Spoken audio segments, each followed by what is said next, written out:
Hey, what's up, everybody, and welcome to another episode of Fitness Goal Friday. I'm super stoked that you guys are here with me today. Today, we have got one of the most valuable principles that I coach in my fitness goal setting program, and that is defining 2 to 3 progress indicators. And before I get into it, I want to make sure you guys look up my next 10-week program. If you're here in Nashville, it's starting on May 31st. There's only 4 spots left now, so I want you to make sure that you jump on it if you're interested before those spots get filled up. And if you're not in Nashville, you can always sign up and do it at any point in time. You can literally start tomorrow if you want to. You can go to nickcarrier.com/10-week programs. All you got to do is you got to fill in your information, you got to click submit, and we can hop on a quick Zoom call, and then we'll discuss if it's the right fit for you. And then you're going to watch some video modules. You're going to determine what your goal is. You're going to create a strategy. You're going to create a scoreboard. We're going to hop on accountability sessions every single weekend. I'm going to send you your workouts, and you're going to absolutely crush them. I absolutely love coaching people from different states and from different countries. So if you guys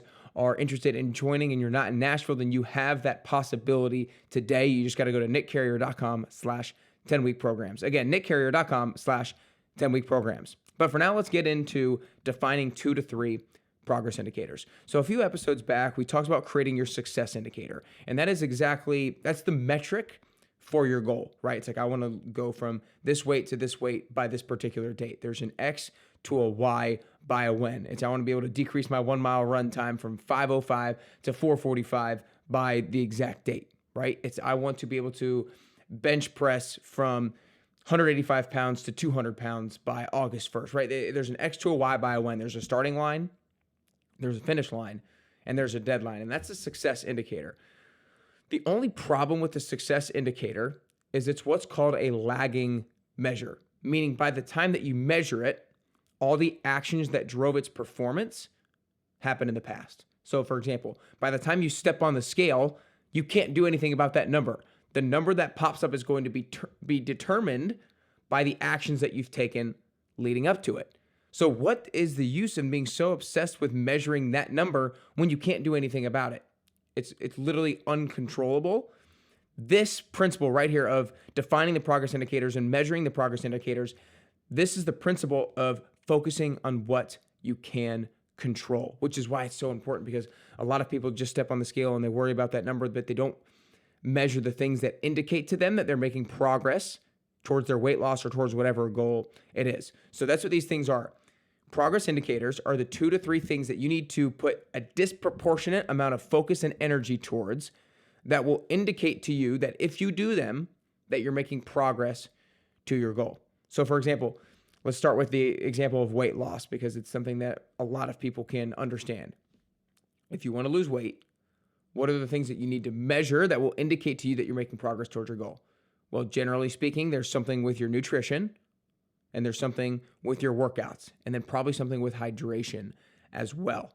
And so we want to figure out exactly what does that mean? Like, what do I need to be measuring on a weekly basis with my nutrition? What do I need to be measuring on a weekly basis with my fitness? What do I need to be measuring on a weekly basis in regards to my hydration? And so whatever your goal is, these are the questions that you need to be asking yourself in order to determine what your progress indicators are, what the necessary indicators are. So again, this is a step that you have to take after you define what your success indicator is. So if you're trying to take action on this and actually taking notes right now, make sure you know what your success indicator is. Make sure you know what your goal is. Make sure you know, I'm trying to increase my bench press from this to this.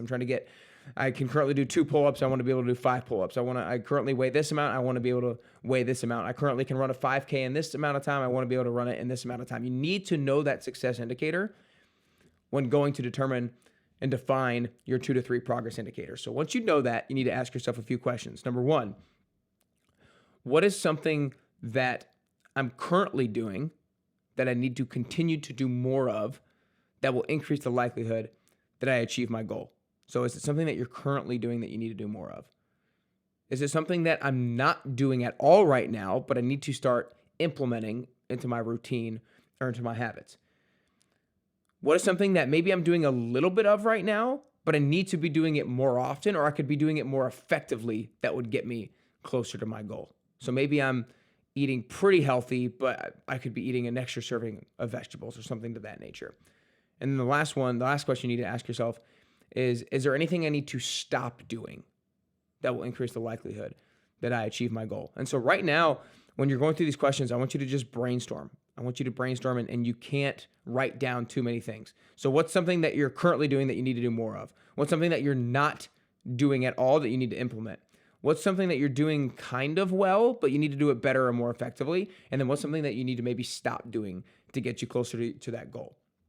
So once you kind of brainstorm and have a big list of those things, like if you're actually taking action on this right now, I want you to pause the video or pause the episode. If you're watching on YouTube, pause it. If you're listening on Spotify or Apple Podcasts, then pause it and have that list out in front of you. Could be 3, 4, 5, 6, 7, 8 things.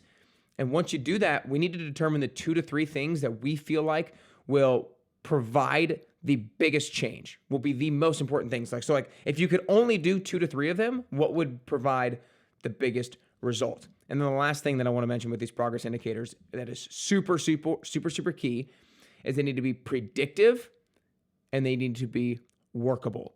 Predictive means that I believe if I do this, it will predict success with my success indicator. I believe that if I work out 4 times a week, it will help me lose 10 pounds. I believe that if I eat 10 servings of vegetables every single week, it will allow me to run a faster mile. I believe that if I run 20 miles a week for the next 5 weeks, it will allow me to improve my 5K time. You need to believe, that's the key word, belief, that if I do this, it will predict the success of my success indicator. And then workable. This is huge. This is absolutely huge.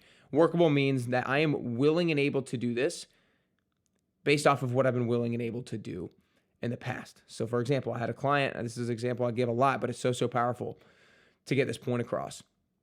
I had a client who came to me and he said, I want to lose 15 pounds. I want to work out 5 times a week and I want to cut out all sweets. I said, awesome. Would love for you to lose 15 pounds. How many sweets do you currently eat? And that's when he said, I currently have 14 desserts a week. I have 7 for lunch and 7 for dinner every single day.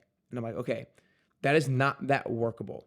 Meaning you haven't really proven to yourself that you're willing and able to go all the way down to 0 desserts because you're coming from a place of having 14 every single week. So that's not workable. It's not something you're willing and able to do based off of what you've been willing and able to do in the past. Your goal, your strategy needs to be based upon your habits, your past actions, not anybody else's. And so for him, we said, okay, we're going to have 7 desserts a week for the first 3 weeks, then 6 for the next 3, then 5 for the next 3, so on and so forth. And he absolutely crushed that. Why?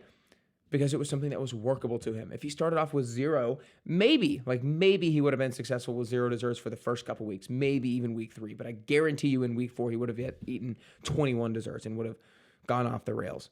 Most people just can't go from 0 to 100. So again, let's kind of recap. The progress indicators are things that you need to define that you do on a weekly basis that will indicate to you that you're making progress towards your overall goal, towards your success indicator. And you need to ask yourself questions like, is it something that I am currently doing and I need to do more of? Is it something that I'm not doing at all that I need to start implementing? Or is it there something that I need to stop doing that will get me closer to my goal? And then 2 things. It needs to be predictive, meaning I believe if I do this, it will predict the success. It will lead to weight loss. It will lead to running a faster mile. It will lead to having a heavier bench press. And that needs to be workable. It needs to be something that you're willing and able to do based off of what you've been willing and able to do in the past. So if you guys are setting a fitness goal right now, take action on this. This is probably the most important principle that people do not apply, which is why they fail with their fitness goals. They're measuring the success indicator. They're measuring their weight. They're measuring their max bench press. They're measuring their mile time, their 5K time, but they're not measuring the things that will lead to success with that. But if you can measure the things that will lead to success with the success indicator, you will skyrocket the chances of your success. So here's to chasing down your goals. Here's to showing up and showing out. And here's to getting closer and closer to your best you.